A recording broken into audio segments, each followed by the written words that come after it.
하나님 아버지, 저희들이 함께 모일 때마다 그리스도는 우리 가운데 높으시고 또 그 은혜를 기억할 때마다 저희 마음은 그리스도를 향해 달려갑니다. 우리의 연약함을 친히 담당하시고 우리를 자녀 삼으신 그 은혜에 감사드리고 함께 주의 말씀에 귀를 기울입니다. 그 말씀이 우리 마음에 생명의 말씀으로 뿌려지게 해주시고 또 그 말씀으로 인하여 건강한 하나님의 자녀로 성장할 수 있도록 믿음을 더하여 주십시오. 성령께서 전하는 자와 듣는 자 가운데서 함께 역사하셔서 하나님의 말씀이 유익이 되도록 저의 마음을 주장하여 주시옵소서. 주 예수 그리스도 이름으로 기도합니다. 아멘. 불을 다 켜주시겠어요?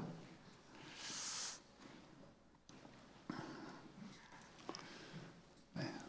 우리는 빛의 자녀이기 때문에 불을 다 켜야 돼요.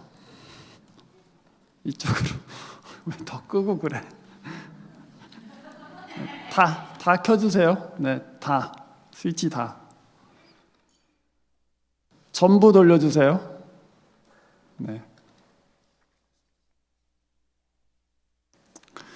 여러분, 저희들이 믿음에 관한 말씀을 지금 쭉 11장, 11서 11장을 통해서 보고 있습니다. 여러분이 이 11장을 아시는 분은 잘 알고 계시죠? 우리가 흔히 믿음장이라고 하는 그런 장입니다. 여기에 있는 인물들 여러분 쭉 보시면 평범치 않은 삶을 살았구나 하는 것을 보게 됩니다. 삶에서 일어난 일들이 굉장히 급진적이에요. 오늘 저희들이 본 이 모세만 해도 이집트의 왕자였는데 믿음 때문에 그 왕자로 불리기를 거부했다. 그리고 그 왕좌에서 내려와서 하나님의 백성과 함께 고난당하기를 선택했다. 그렇게 얘기합니다. 급진적인 변화죠. 어떻게 이집트의 왕자가 자기 자리와 지위를 버리고 별 볼 일 없는 히브리 사람들과 함께 고난당하기를 택할 수 있는가? 그것을 히브리서에서는 믿음 때문이다 이렇게 얘기합니다. 믿음을 하나님의 은혜에 대한 응답이라고 그렇게 얘기합니다. 우리가 그냥 하나님을 그냥 믿는 것이 아니라 하나님이 먼저 우리에게 은혜를 베풀어 주시고 그 은혜를 보고서 하나님을 신뢰하게 되는 것, 그것을 믿음이라고 그래요. 그런데 여러분, 그 믿음이 우리 마음 가운데 오면 근본적인 변화가 생깁니다. 그냥 하나님을 믿어서 주일날 예배를 드리는 것이 아니라 근본적인 인생의 변화가 생겨요. 그것을 오늘 이 모세의 인생을 통해서 보게 되는데 세 가지 근본적인 변화가 생깁니다. 첫 번째는 그 사람의 정체성을 새롭게 만듭니다. 내가 누구인지에 대한 이해가 갑자기 확 바뀌어요. 두 번째로는 내가 이 땅에서 무엇을 하고 살아야 되는가 하는 그 부르심에 대한 것이 완전히 바뀌게 됩니다. 그리고 세 번째는 이 땅에서 내가 무엇을 바라보고 살 것인가 그 소망에 관한 내 이해가 완전히 새로워지죠. 이렇게 인생이 새로워진 사람들, 그 정체성이 새로워지고 그 부르심이 새로워지고 그 소망이 새로워진 사람들은 하나님을 기쁘시게 할 수밖에 없습니다. 그 인생이 하나님을 향해서 완전히 새롭게 빚어졌기 때문이죠. 그래서 그 사람들의 인생을, 그 사람이 왕자의 직을 포기했건 아니면 믿음으로 떠나라고 했을 때 자기 고향집을 떠났건 아니면 하나님이 약속을 주셨을 때 그것을 믿었건 그 무슨 일이 일어났든지 간에 그 사람들의 인생 전체를 하나님께서는 믿음으로 이렇게 얘기합니다. 믿음으로 살았다. 오늘 이 믿음이 일으키는 근본적인 변화가 여러분 안에도 일어날 수 있기를 바랍니다. 첫 번째로 믿음이 일으키는 가장 강력한 변화는 정체성에 관한 것입니다. 내가 누구이냐 하는 것이죠. 하나님의 은혜를 받으면 그 즉시로 신자 안에서 성령께서 증거하십니다. 너는 하나님의 자녀다. 그렇게 증거해요. 그래서 한 번도 자기 아버지 이외의 다른 대상에게 아버지 이렇게 불러본 적이 없는데 하나님을 향해서 아주 자연스럽게 하나님은 내 아버지이시구나 하는 것을 알게 되고 하나님을 향해서 아빠 그렇게 부르게 됩니다. 하나님이 우리에게 은혜 베푸실 때에 로마서 8장 16절에 나와 있는 바와 같이 성령께서 우리 영과 더불어 우리 마음에 증거하신다. 우리가 하나님의 자녀라는 것을 증거하신다 그렇게 얘기해요. 그래서 그 증거를 듣고 내가 하나님의 자녀구나 하는 것을 깨닫게 됩니다. 그게 우리가 누구인지에 대한 가장 밑바닥에 있는 가장 본질적인 정체성이죠. 나는 하나님의 자녀다 하는 것을 깊이 믿게 됩니다.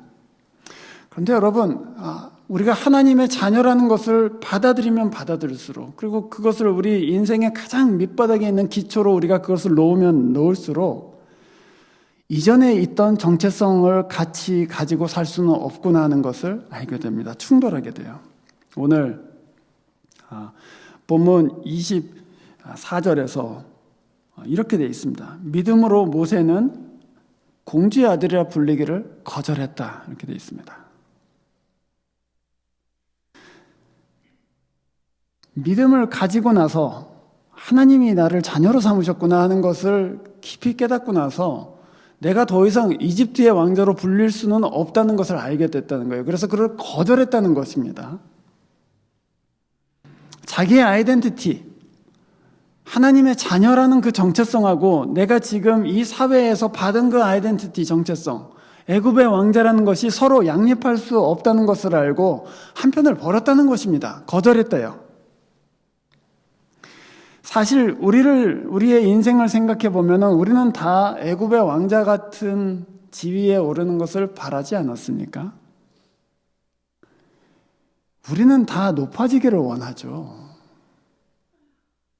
애굽의 왕자로 불려지기를 원하는 거 아닙니까? 이 애굽은 그 당시에는 가장 번화한 나라입니다. 가장 강성한 나라예요. 그러니까 말하자면 우리식으로 얘기하자면은 미국의 무슨 주지사 정도 되는 그런 자리 또는 그런 부유함, 그런 권세, 그런 것들을 바라는 것이 우리의 마음이에요, 사실은. 그리고 그것을 목표로 해서 달려가는 것이죠. 그런데 우리가 애굽의 왕자로서의 정체성을 우리 삶 가운데 그래서 받아들이기 시작하면 한 가지 중요한 문제가 생깁니다. 그것은 내가 가진 것이 내 정체성을 결정한다는 것이죠. 내가 가진 것, 내가 돈을 많이 가지면은 내가 괜찮은 사람, 또 이 세상에서 성공한 사람이 됩니다. 또 내가 학자로서 또는 직장의 어떤 직장인으로서 어떤 업적을 많이 내기 시작하면 그럼 내 정체성이 거기에서 올라가기도 하고 또 훨씬 더 사람들한테 많은 칭찬을 받기도 하고 내가 그래도 이런 사람이지 하는 그런 뿌듯한 마음이 생기죠. 그래서 점점 더 많이 가지려고 하고 점점 더 많은 것을 누리려고 하는 것이 자연적인 본성입니다. 그런데 그것의 다운사이드는 뭐냐 하면 우리가 가진 것이 우리의 정체성을 만약에 결정한다면 우리가 가지지 못했을 때는 그것이 흔들린다는 것입니다. 한 직장에 들어가서 열심히 일해서 성과가 많이 날 때는 사람들이 연봉도 많이 주고 또 우러러보기도 하고 일 잘한다고 칭찬도 하니까 너무 기분도 좋고 이제 이렇게 그냥 계속해서 살면 성공적인 삶을 살 수 있겠구나 하고 생각하지만 실적이 잘 나오지 않을 때 또 하던 일들이 자꾸 손해가 나고 어려워질 때 그러면 사람들이 말하기 시작하죠. 뭐 하는 거냐 또 당신 그 자리에 있기 좀 부적절하다. 그래서 자기 정체성이 그것 때문에 계속해서 무너집니다.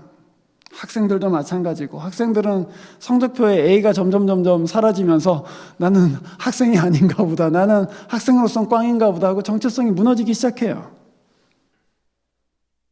부모들은 자기의 자녀들이 잘 나가고 성적 잘 받고 좋은 학교 들어가고 할 때는 어깨에 이렇게 힘도 들어가고 얼굴도 펴지지만 아이들이 사고 치고 막 깽판 치고 그러면은 얼굴이 너무 어두워지고 혹시 잘못 산 거 아닌가, 혹시 부모로서 잘못된 거 아닌가 하는 심각한 다우트, 이 질문에 직면하게 됩니다.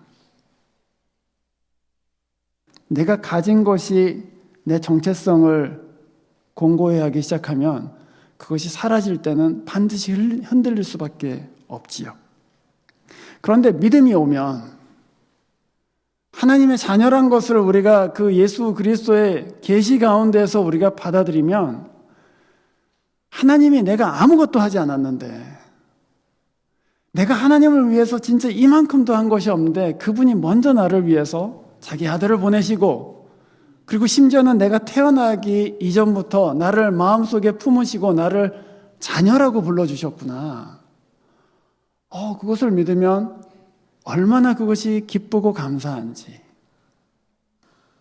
하나님은 결코 나를 내가 잘못한다고 해서, 내가 자녀로서 잘 못 산다고 해서 버리실 분이 아니구나.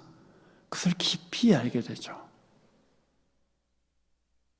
그래서 흔들리지 않아요. 하나님이 결코 나를 버리시지 않을 것을 알기 때문에 내 하나님의 자녀로서의 그 정체성이 그 맨 인생의 밑바닥에서 결코 흔들리지 않는 파운데이션을 놓습니다. 그것이 여러분의 가장 밑바닥, 인생의 가장 밑바닥에 있는 파운데이션이 되는 것이 맞습니다. 내가 하나님의 자녀로 살고 있다. 여러분이 하나님의 자녀로서의 정체성을 받아들이면, 그래서 그것이 내 인생의 가장 근간을 이루는 기초입니다라고 고백하기 시작하면요, 그 정체성이 여러분의 다른 모든 역할들을 다시금 규정하기 시작합니다. 내가 아버지로서 어떻게 살아야 될지도 내가 하나님의 자녀인데 하는 것으로부터 나와요. 내가 이 직장에서 어떻게 일을 해야 될까 하는 것도 내가 하나님의 자녀인데 거기서부터 나오기 시작합니다. 내가 하나님 믿는 사람이기 때문에 불의를 행할 수는 없습니다. 이렇게 얘기하기 시작해요. 내가 하나님 믿는 사람이기 때문에 내 부하 직원들을 함부로 그렇게 비인격적으로 대할 수는 없습니다. 이렇게 얘기하기 시작하죠. 저는 20몇 년 전에 군대 생활을 했습니다. 아마 저보다 나이 드신 분들은 훨씬 더 잘 아실 텐데 20년 저쪽에 한국 군대는요 정말 엉망이었습니다. 가면은 폭력이 난무하고 그냥 욕설을 하루 종일 듣는 게 일과였습니다. 끌려가서 얻어맞기도 하고 또 일을 잘못한다고 발로 막 이렇게 차는 그런 그 경험을 하기도 하고 아주 엉망이었습니다. 그런데 제가 모시고 있던 그 상관은 대대장님은 매우 경건한 그리스도인이었습니다. 지금 생각해 보면은 제 나이쯤 됐을 것 같아요. 대대장님 나이가 제 나이쯤 됐을 것 같아요. 그런데 그 대대장님이 굉장히 경건한 신자였어요. 복이 드문, 남자 중에서는 복이 드문 경건한 신자였습니다. 그런데 이분이 교회 집사라는 걸 다 알고 있죠. 한 번도 입에서 거친 말을 하는 것을 본 적이 없습니다. 부하들을 움직일 때 신체적으로 무슨 위협을 준다거나 또는 폭력을 행사한다거나 거칠게 밀어붙인다거나 심리적으로 미칠 정도로 막 이렇게 몰고 가지, 그렇게 하지 않아요. 그냥 아주 나이 어린 이등병에게조차도 따뜻하게, 그리고 지휘관으로서 내가 다 책임지겠다 하는 그런 신뢰를 주는 지휘관이었습니다. 우리 다 알았어요. 저 사람이 그냥 사람이 좋아서 그런 게 아니다. 저 사람이 예수 믿기 때문에 그런 것이다. 다 알고 있었습니다. 물론 직장에서 군인들이 갖고 있는 보통의 아이덴티티를 그냥 흡수할 수도 있습니다. 군대는 원래 그런 거지 그러면서 쌍욕하기도 하고 폭력적으로 대할 수 있어요. 하지만 이분은 내가 예수 믿는 사람이기 때문에 내가 지휘관으로서 어떻게 살아야 될지가 그 아이덴티티 때문에 결정된 사람이죠. 여러분, 우리가 예수 믿는다는 것이 무엇입니까? 내가 하나님의 자녀라는 것이 내 인생의 가장 밑바닥의 기초를 형성하고 있는 거 아닙니까? 그 위에서 다 짓고 있는 집들이에요. 우리가 부모 노릇을 하건, 우리가 직장에서 일을 하건, 또는 우리가 친구 관계를 하건, 부부 관계를 하건, 다 내가 예수 믿는 사람인데, 내가 하나님의 자녀인데 하는 그 정체성 위에 세운 집들이에요. 만약에 그 하나님의 자녀로서의 기초 위에 우리의 인생이 지어지면 세상의 판단과 또 평가를 점점 두려워하지 않게 됩니다. 남들이 뭐라고 하는 것, 남들이 내 퍼포먼스에 대해서 뭐라고 하는 것에 대해서 점점 괜찮아 하는 마음을 품게 됩니다. 하나님이 나를 인정해 주시기 때문이죠. 하나님이 나를 받아주시기 때문입니다. 그래서 훨씬 더 당당하게 이 세상을 살게 됩니다. 자기가 하고 있는 일을 부끄러워하지 않아요. 하나님 앞에서 이 일을 하고 있기 때문에, 하나님의 뜻에 따라서 이 일을 하고 있기 때문에, 그것이 청소잡이건 그것이 무슨 오피스잡이건 그것이 부모의 역할이건 무엇이건 간에 하나님 앞에서 이 일을 하려고 합니다. 그러면 당당하게 살 수 있어요. 사람을 두려워하지 않습니다. 하나님을 두려워하면서 당당하게 살 수 있죠. 이 하나님의 자녀로서의 정체성, 그것이 여러분 인생의 가장 밑바닥이 되게 하십시오. 다른 것, 당신은 누구입니까? 라고 물을 때 나는 누구입니다 라고 말하기 전에 나는 예수 믿는 사람입니다. 나는 하나님의 자녀입니다. 그것이 여러분 인생의 가장 밑바닥에 있게끔, 그것을 여러분의 인생의 기초로 삼으시기를 바랍니다. 두 번째, 믿음은 내 인생의 목적을 바꾸죠. 오늘 25절에서 모세는 이렇게 돼 있습니다. 잠시 죄의 향락을 누리는 것보다 하나님의 백성과 함께 학대받는 길을 택했다, 이렇게 되어 있습니다. 사실은 죄의 향락을 누리는 것이 이전 삶의 목표였습니다. 저도 청년들한테 네 꿈이 무엇이냐 그러고 물어보면 한국에서는 건물 사는 게 꿈인데요, 이렇게 말하는 청년들이 있습니다. 네 꿈이 무엇이냐 그러면은 좋은 직장에 들어가서 6디짓 연봉 받는 것입니다, 이렇게 말하기도 해요. 6디짓, 요새는 6디짓 갖고도 안 된다고 그러는데, 그런데 예수를 믿으면요,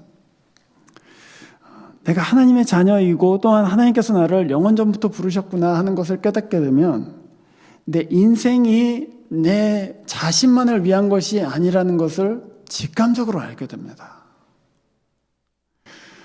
그래서 하나님이 나를 왜 부르셨지 하는 것을 묻게 되고 그 물음에 대해서 답을 찾기 시작해요.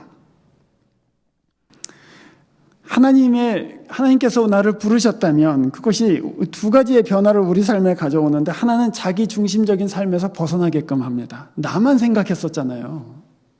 내 월급, 내 성적, 내 새끼, 내 집, 그것만 생각했었다고요. 그런데 다른 사람이 눈에 들어오기 시작해요. 저 사람 아픈 것 같다. 저 사람 힘든 것 같다. 그래서 자기 주변에 있는 사람들, 특별히 하나님의 자녀들, 교인들 생각하기 시작합니다.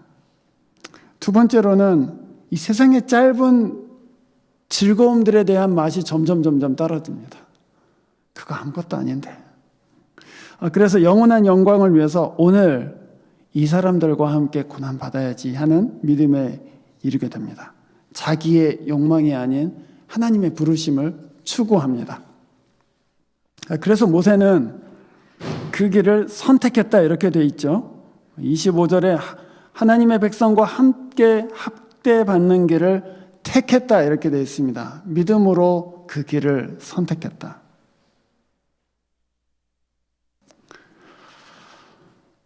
만약에 우리가 예수를 믿는데도 불구하고 내 주변에 있는 사람들의 아픔이 잘 보이지 않는다면, 내가 아픈 것만 보이고 내가 부족한 것만 보인다면, 그것은 아직 우리의 믿음이 그렇게 큰 믿음이 아니라는 것을 보여주는 것이죠. 물론 여기에 나와 있는 것처럼 모세가 잠시 죄의 향락을 누리는 것, 이렇게 얘기했는데, 애굽의 왕자로 사는 것 자체가 죄인 것이 아닙니다. 애굽의 왕자로 사는 것 자체가 죄가 아니에요. 하나님의 부르심을 무시하고 자기를 위해서만 사는 것이 죄인 것이죠.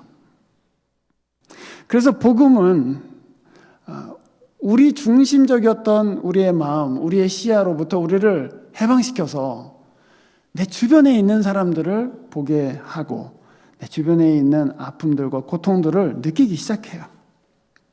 여러분, 보통 우리가 성경에서 복음이 어디에 있냐 그러면 여러분 어디로 가십니까? 복음을 한 구절로 딱 요약한 곳 어디로 가세요? 보통 요한복음 3장 16절로 가시죠. 그렇죠? 여기 있는 이 말씀 아닙니까? 하나님이 세상을 이처럼 사랑하사 독생자를 주셨으니 이는 저를 믿는 자마다 멸망치 않고 영생을 얻게 하려 함이니라. 이 메시지의 핵심이 무엇입니까, 여러분? 이 복음의 핵심이 무엇입니까?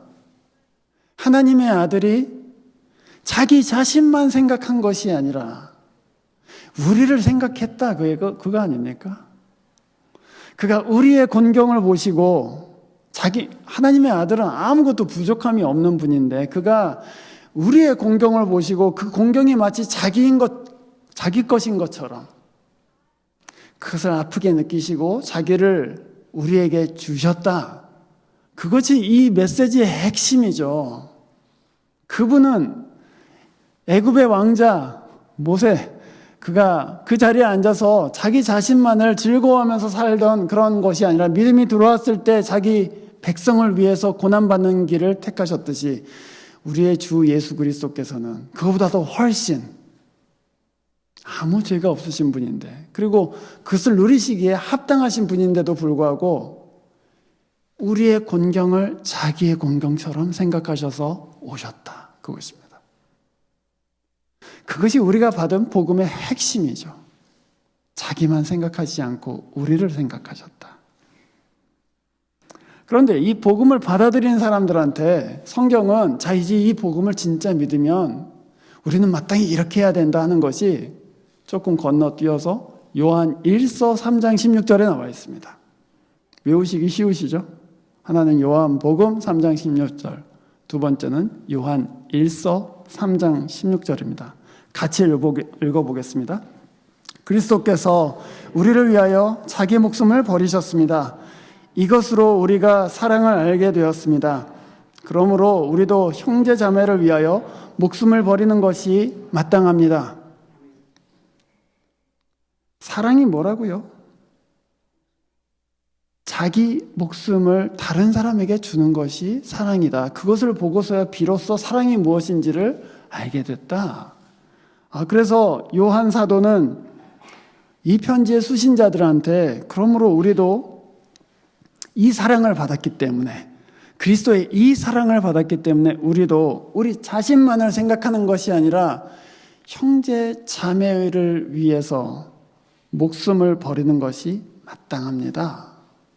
그렇게 권합니다.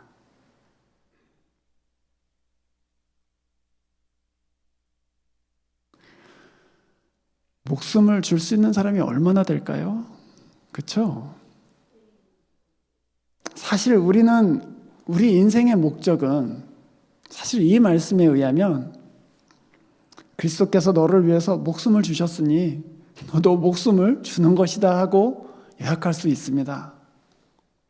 그러나 누가 그리스도와 같이 자기 목숨을 주는 데까지 이웃을 사랑할 수 있겠는가? 그 말씀 앞에서 우리는 겸손해지죠. 진짜 이게 내 힘으로 할 수 있는 것이 아니구나. 내 힘으로 하려고 하면 하나님의 백성이 학대받는데 그곳에 뛰어들 수가 없어요. 두렵고 힘들고 또 어떻게 될까 모르고 불확실하기 때문에 뛰어들지 못합니다. 그런데 믿음이 오면 그 믿음이 이상하게도 애굽의 왕자로서 지내는 향락이 아니라 고난받는 자리를 찾아가도록 우리를 인도한다는 거예요. 그러니까 여러분, 이 믿음은 사람의 일이 아니죠.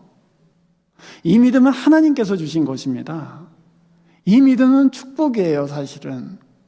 내가 할 수 없는 것인데 하나님이 그 은혜를 믿는 마음을 내게 주셔서 그 은혜에 응답하는 믿음 주셔서 나로 하여금 이 백성들과 함께 고난받게 하시는구나. 자랑할 수가 없어요. 그 믿음이 내게 들어와서 행한 일이기 때문에 하나님의 역사로 밖에는 설명할 수 없고 내가 했다라고 말할 수가 없는 것이죠. 그래서 은혜예요. 내가 믿었지만, 내가 거절했고, 내가 선택했고, 내가 떠났지만, 그러나 결국에는 하나님이 은혜 주셔서, 하나님이 믿음 주셔서 하게 하셨습니다라고 고백할 수밖에 없어요.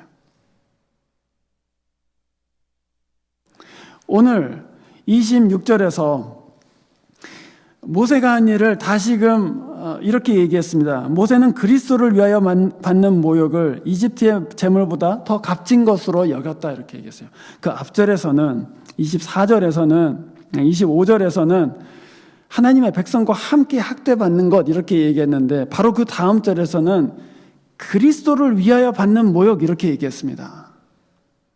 하나님과 함께 고통하는 것이 어떻게 그리스도의 모욕을 내가 받는 것입니까?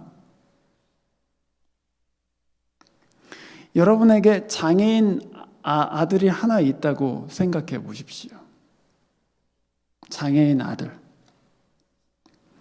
그 아이를 바로 학교에 보내기가 힘드니까 초등학교까지는 아마 여러분이 홈스쿨 할 거예요. 그런데 이제 중학생이 돼서 얘도 혼자 이제 살아갈 날이 이제 얼마 안 남았고, 또 다른 아이들과도 지내야 되니까 퍼블릭 스쿨을 보낸다고 생각해 보세요. 그럼 여러분 부모로서 무슨 걱정이 드시겠습니까? 하나 둘이 아니죠, 그렇죠? 도대체 이 녀석이 학교에 가면 누가 얘하고 점심이나 먹어줄까부터 시작해서, 혹시 아이들이 이 아이를 놀리지는 않을까? 혹시 선생님이 차별 대우하지는 않을까? 혹시 이 아이를 애들이 다 왕따시켜서 학교 가기 싫다고 하진 않을까 하는 수많은 걱정에 여러분이 기도할 수밖에 없을 거예요. 그렇죠? 그런데 그 반에 폴이라는 한 녀석이 있어갖고는 여러분의 장애인 아들이 학교에 간 첫날 그냥 딱 보고서는 야, 같이 밥 먹자. 그래서 자기 점심 테이블에 여러분의 아들을 끼워주면,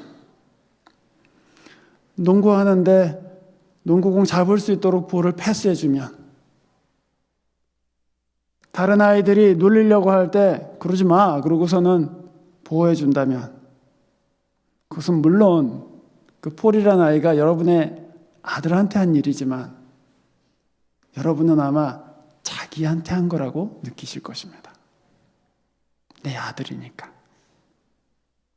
여러분이 그리스도를 사랑하여서 그 몸된 교회를 위해서 고난 당할 때 그리스도께서는 나를 위해서 한 것이다, 그렇게 생각하세요. 왜냐하면 그리스도께는 이 교회가 너무너무 사랑스럽고 그러나 많이 부서진 자녀이기 때문입니다.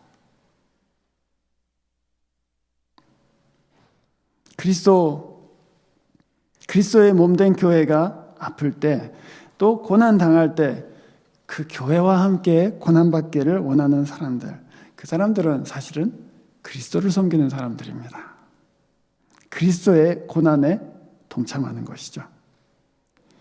믿음은 우리 인생의 목적을 바꿔서 이전에는 내 만족, 내 욕망, 내 성취를 위해서 살았었는데, 그 믿음이 우리 마음 가운데 들어오고 나면 내 인생은 그런 것이 아니다. 내 인생의 목적은 나를 위해서 사는 것이 아니다. 나는 그를 위해서 산다. 바뀌는 거예요. 그래서 이상하게도 여러분 다 아시겠지만 non-profit organization, 돈 잘 못 버는 직종이죠. 사회봉사하는 직종 아닙니까? 거기에 얼마나 많은 크리스찬들이 있는지를 모릅니다. 그 사람들 이 땅에 있는 것을 생각했으면, 또 이 땅에 자기가 원하는 직종을 생각하고 자기가 원하는 어떤 욕망을 생각했으면 거기에 가 있지 않을 사람들이죠. 그러나 하나님이 믿음 주셔서 기꺼이 고난받는 자리에 가고, 내 인생 이것으로 하나님께 영광이 돌리면 그것으로 만족하겠다, 거기에 있는 거 아니겠습니까? 잠깐의 즐거움 쫓아가지 마시고 오히려 그리스도의 몸된 교회와 함께 고난받는 자리로, 그리고 고생하는 자리로 믿음을 가지고 나아가실 수 있기를 바랍니다. 주님께서는 내게 한 것이다 라고 인정해 주실 것입니다. 세 번째로는 그리스도인의 믿음은 그 소망을 완전히 바꿔요. 26절에서 모세에 대해서 이렇게 얘기합니다. 그리스도를 위하여 받는 모욕을 이집트의 모든 재물보다 더 값진 것으로 여겼는데 그 이유는 장차 받을 상을 내다보고 있었기 때문이다. 그렇게 되어 있습니다. 세상에 속한 소망은 이 땅의 것을 결코 넘어서지를 못합니다. 재물을 쌓아도 그렇고요. 지위도 그렇고 또는 미모도 그렇습니다. 언젠가는 없어집니다. 그것은 이 세상과 함께 쓰러지고 썩어지고 또 사라지게 돼 있죠. 여러분이 구약성경의 유명한 전도서를 읽어보면 이 전도서의 저자인 솔로몬, 구약성경에서 얼마나 유명한 왕이에요. 다윗은 쫓겨다니기도 하고 전쟁하기도 하고 그래서 힘든 삶을 살았지만 솔로몬은 자기 치세에서 전쟁이란 거를 알지 못하고 살았습니다. 솔로몬은 평화의 왕이었어요. 그냥 가장 평안한 시대를 가장 번영스럽게 산 왕입니다. 그래서 여러분이 구약성경을 읽어보시면 솔로몬이 인생의 가장 우리가 원하는 것들, 돈, 많은 부인, 여자, 그리고 정치적인 권세, 흔히 세 가지, 돈, 섹스, 권력이라고 하잖아요. 그 세 가지를 다 경험한 사람이에요. 그 정점에서 경험한 사람이었어요. 그런데 솔로몬이 말년에 이 전도서를 쓰는데 첫 마디가 무엇입니까, 여러분? 헛되고 헛되니 모든 것이 헛되다 이렇게 되어 있겠습니다. 내가 경험해 보니까 사람들은 다 그걸 원해서 쫓아가지만 내가 그 정점에서 그것을 다 경험해 보니까 그거 헛되더라 그것입니다. 이 땅에 있는 것에 소망을 두면 결국에는 허망해져요. 그러나 믿음은 신자에게 영원한 것에 소망을 두어라 그렇게 격려하죠. 믿음이 올 때 그리스도를 믿는 사람에게는 이 보이는 것 또는 내 인생 한 60, 70년 사는 것 그것 너머를 볼 수 있는 눈을 그 믿음이 열어줘요. 왜냐하면 우리는 보이지 않는 하나님 영원하신 그리스도를 믿기 때문이에요. 그래서 오늘 내 삶 70년, 80년 그것 보지 않고 그 너머에 계시는 우리 주 예수 그리스도 영원하신 하나님을 보게 됩니다. 그리고 믿어요.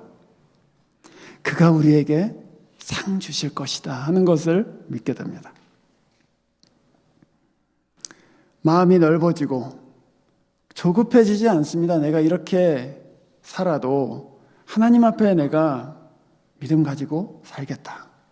그러면 하나님께서 이 삶이 끝난 다음에 영원한 나라를 주실 것이다.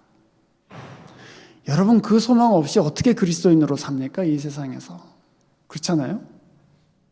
그 소망 없이 어떻게 살아요? 너무 비교가 많이 되고 너무 찌질하게 사는 것 같고 너무 바보같이 사는 것 같잖아요. 그 소망 없으면 그리스도인으로 못 삽니다.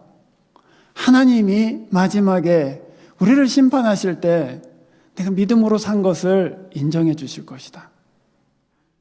내가 주를 위해서 산 것을 상 주실 것이다. 그 믿음이 있어야지 사실은 그리스도인으로 살 수 있습니다. 이 세상의 것에 소망 두고 살지 마세요. 다가올 하나님의 나라에 소망을 두시고 사시기를 바랍니다. 히브리서 12장 2절 그리스도께서 이렇게 되어 있습니다. 저는 그 앞에 있는 즐거움을 위하여 십자가를 참으사 부끄러움을 개의치 아니하시더니 하나님의 보좌 우편에 앉으셨느니라.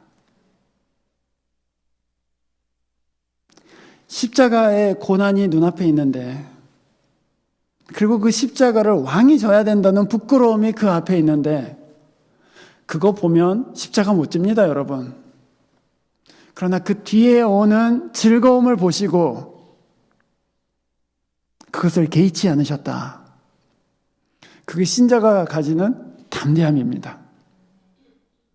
오늘 내 앞에 고난이 있고 내 앞에 부끄러움이 있고 내 앞에 어려움이 있어도 그거 보면 십자가 못 지죠. 그거 보면 신자로서의 삶을 살 수가 없죠. 그러나 하나님이 나중에 상 주실 것을 바라보면, 그가 내 인생에 대해서 잘했다라고 칭찬하실 것을 위해서 달려가면 오늘 그것을 넘어설 수 있는 담대함이 신자에게는 생기죠. 그것이 믿음이 우리에게 주는 소망과 그 소망이 우리에게 가져다 주는 담대함입니다. 여러분이 가지고 계신 소망은 어디에 있습니까? 땅에 있는 것은 다 사라질 것입니다. 그러나 하나님이 주실 영원한 것, 그것을 여러분의 소망으로 삼으시고 이 가치 없는 세상의 것들에 너무 속상해하지 마시고 너무 그것 때문에 죽을 것 같다고 그렇게 생각하지 마시기 바랍니다. 오늘 이 말씀처럼 우리는 결국에는 그리스도의 심판대 앞에 설 것입니다. 이 땅에서 그 하늘나라의 상을 바라보고 사는 사람들은 손해를 당하기도 할 것입니다. 또 고난을 겪기도 할 거예요. 왜냐하면 내가 그리스도인인데 그렇게 수써서는 안 되지 하고 참기도 하고 손해를 당하기도 해요. 그래, 내가 예수 믿는 사람인데 내가 참자. 내가 손해를 그냥 떠안을게. 그러고서는 부당한 손해를 보기도 합니다. 그러나 그날에 주 앞에 서는 날 주님께서는 그 손해와 고난을 1000배 만배 갚아주실 것입니다. 반면에 이 세상에 소망을 두고 산 사람들, 이 세상의 것으로 인해서 울고불고 죽을 똥살똥했던 사람들은 그날에는 부끄러움을 당할 거예요. 오늘 우리 주 예수께서 앞에 있는 고난과 십자가를 개의치 않으시고 하나님 앞으로 담대하게 나아가셨습니다.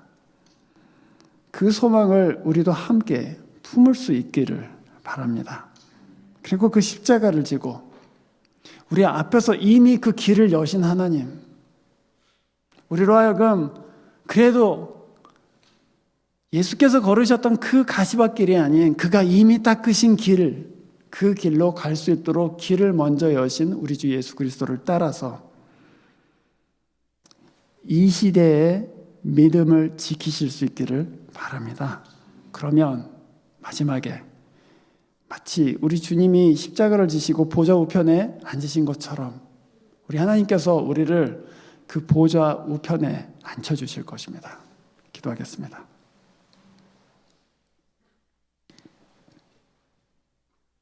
주님이 믿음 주셔서 저희들로 하여금 우리가 어떤 사람인지를 알게 해주시고 우리가 어떤 일에 부르심 받았는가를 깨달을 수 있도록 도와주시고 영원한 하나님의 나라, 그리스도의 나라에 소망을 품고 살 수 있도록 도와주시옵소서. 사람의 힘으로는 할 수 없는 일들을 주님은 믿음을 주셔서 행하게 하시오니 이 귀한 믿음 저희들 가운데 허락하여 주셔서 하나님을 기쁘시게 하는 교회 가정되도록 도와주시옵소서. 주 예수 그리스도 이름으로 기도합니다. 아멘.